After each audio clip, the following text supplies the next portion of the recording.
It is a civil war that killed over 1 million people, the darkest chapter in the history of Nigeria, amid massive starvation and claims of genocide. It began as the IGBO people declared the southeast of the country Biafra independent. Federal forces invaded, but were initially outgunned by Biafran soldiers. That vote was reversed, with more sophisticated weaponry obtained mostly from Britain, trying to protect its oil industry, and also from Russia, seeing a chance to increase its influence in Africa. France, though, provided assistance to Biafra, describing the situation as genocide. As Nigerian troops advanced, the Biafrans lost control of the oil fields.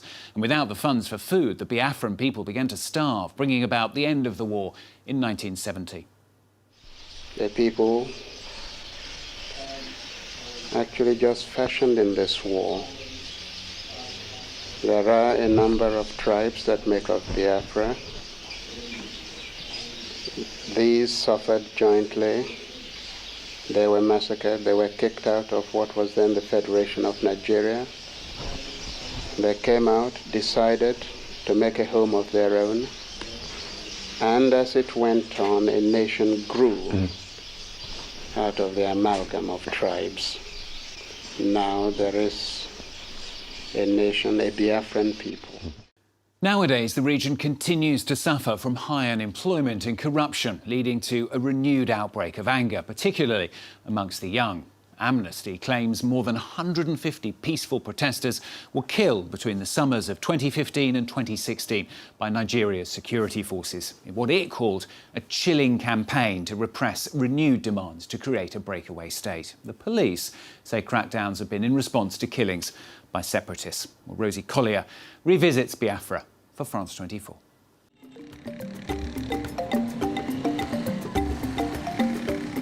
The first shots of the war were exchanged here in Abudu, what was then the northerlymost point of Biafra. Gunfights between troops in the market sent civilians running. Shops were looted as soldiers advanced. Augustinoga was 10 years old when the war broke out. Politician and a writer, today he is a well-known figure in the town.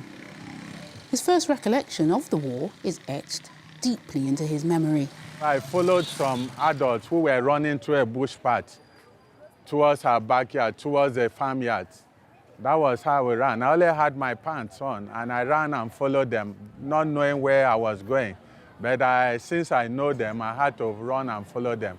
We went to the inner villages and settled in one other place, in one of the villages. We were there for some time. It was difficult to get food. Starvation was widespread. Nigeria imposed an air and sea blockade on Biafra. Hunger became a weapon of war. 1 million Biafran children died of malnutrition in the months that followed. Nigerian troops ransacked civilian food stores and poisoned wells. Augustine remembers his mother and sister sneaking out in the dead of night to find food, but didn't know how they got it. Today, he has come to meet a woman who was a smuggler. As a 14-year-old, Angela had to be quick on her feet to smuggle much-needed supplies. We weren't allowed to cross the border, so we would carry things at night and hide from soldiers. Our relatives would help us gather things on this side of the border. Crossing back over, we would again have to travel under the cover of darkness. If the soldiers caught us, they would put us in trenches, torture us, and force us to pay a fine. Augustine grew up hearing stories of bravery shown by Biafran soldiers in the face of Nigeria. 250,000 men signed up to fight in less than a year. But the reality was that Biafra's newly formed army was defeated within 30 months. Thousands of Biafran soldiers deserted towards the end. Vincent Tabara was one of them. 50 years on, he no longer feels any shame. At that time, everybody was scattered. Nothing was organized. And so I had to go into one of the villages, hide there for some time with my gun and uniform. I had no other clothes other than the uniform. Until a good Samaritan gave me clothes. Thousands of Biafran soldiers died in battle, and many more were injured. With very few hospitals, the Biafrans relied on medical assistance from foreign aid organisations. The International Committee for the Red Cross airlifted hundreds of wounded soldiers abroad for treatment. Several of them were brought to Norway. The Scandinavian country led the way in terms of donations per capita for humanitarian aid to Biafra. John Paloma was one of the Biafran soldiers to be treated in Norway. He enlisted in the Biafran army at the age of just 15. 2 years later, he was lying in a hospital bed with a near-fatal injury when he was told he would be sent to a hospital in Oslo. A near-death experience changed John's life drastically. I've been taking care of this bullet since 1969. I was injured. It ended at the back of my scapulus, that is under my arm. And from there, it was there for almost 9 months before it was operated out at the Norwegian hospital here. Norwegians raised millions of kroners for the humanitarian relief efforts in Biafra. The funds were a welcome lifeline for thousands of Biafrans. John went from being a combatant to becoming a humanitarian campaigner. In 1960s Norway, John was a novelty. He travelled around the country with the then Secretary-General of the Norwegian Church Aid. Today, he's come to find out from Atle Sommerfeld, a former NCA Secretary-General, what impact Biafra had on Norwegians. So we actually had a concept in Norwegian called Biafra children, which became a concept not only on people from Biafra, but starving and or hunger. And that has been a criticism, that the images placing Africans as passive recipients, as everything from Africa is really hunger and catastrophes. And I don't know how you look at that now. I remember that myself in the hospital. For me, it was a kind of reality. People couldn't see what is really actually happening. It's interesting. So you would say that it did not dehumanize people from Biafra, but it helped Norwegians to be human. Yes. The University of Innsbruck was central to the Biafran war effort. Academics and students helped design and manufacture locally made weapons.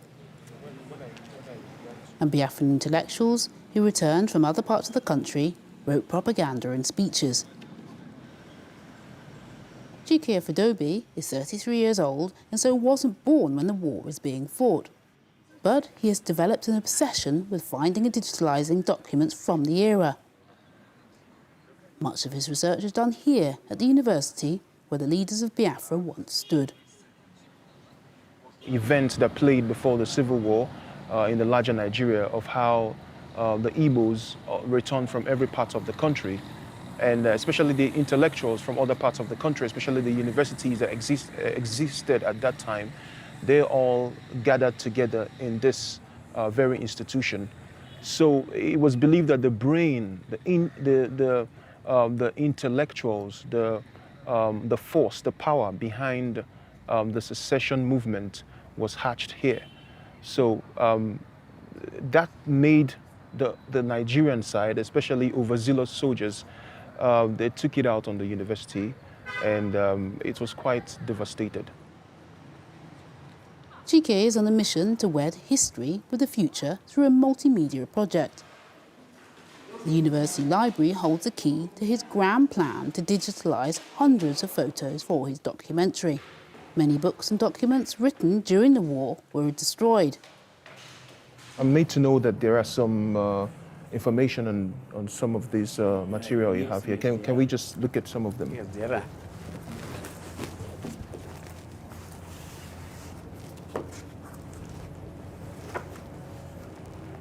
Now, this says a nation is born. Yes, this nation was born after Ujuku's visit to UNN.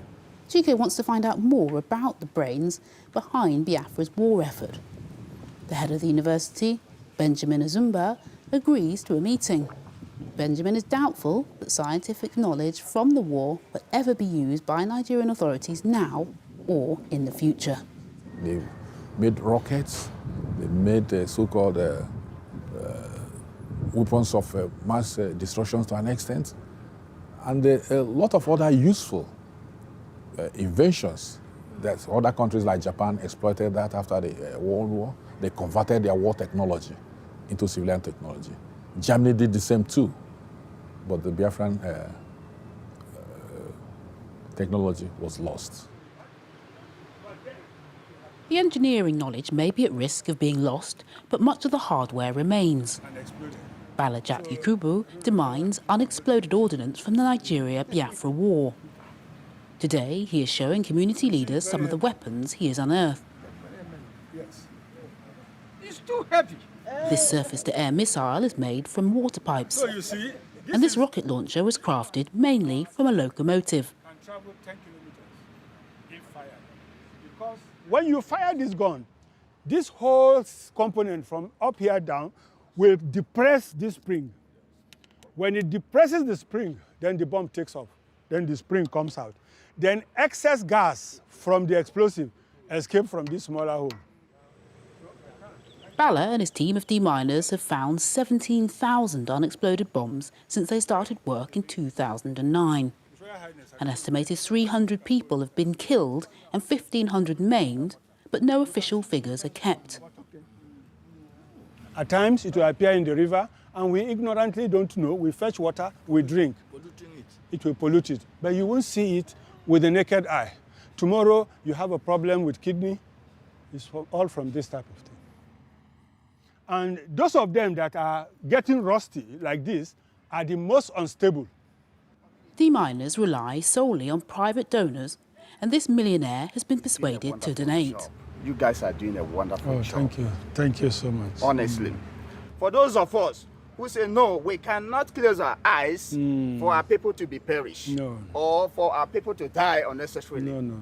We make sure that the little one we have, we send it out. Yes. Bring it out. Fund it to make sure that this thing is done.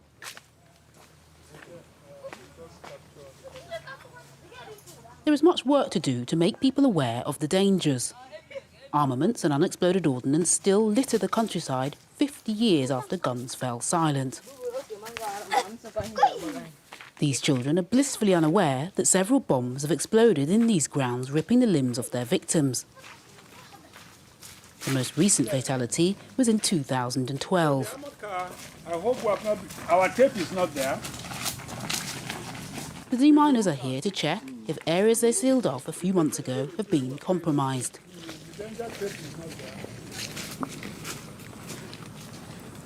Well, the miners are here to make sure all this thing is removed so that you can play freely here. When you saw us run away, you thought you didn't know why. We're not catching you. We're your friends. We're here to make sure that this place is safe for you, the kids, so that you can play around.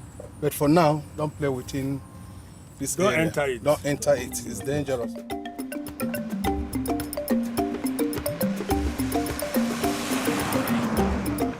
Kelechi Obasi is making a rare journey back to the village where she grew up. She had a normal childhood until she lost her leg. Her disability makes rural living very difficult. Kelechi, my daughter, it's been so long. How are you?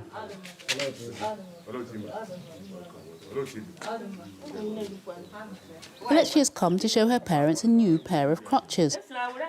She was on a hospital waiting list for over a year.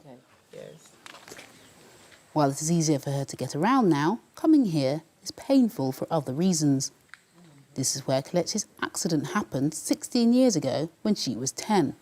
So while playing, I didn't even know what I was using was a harmful object. So I was, using the cutlass to be hitting on the metal objects. At the point, the thing exploded. So while I heard the sound of boo.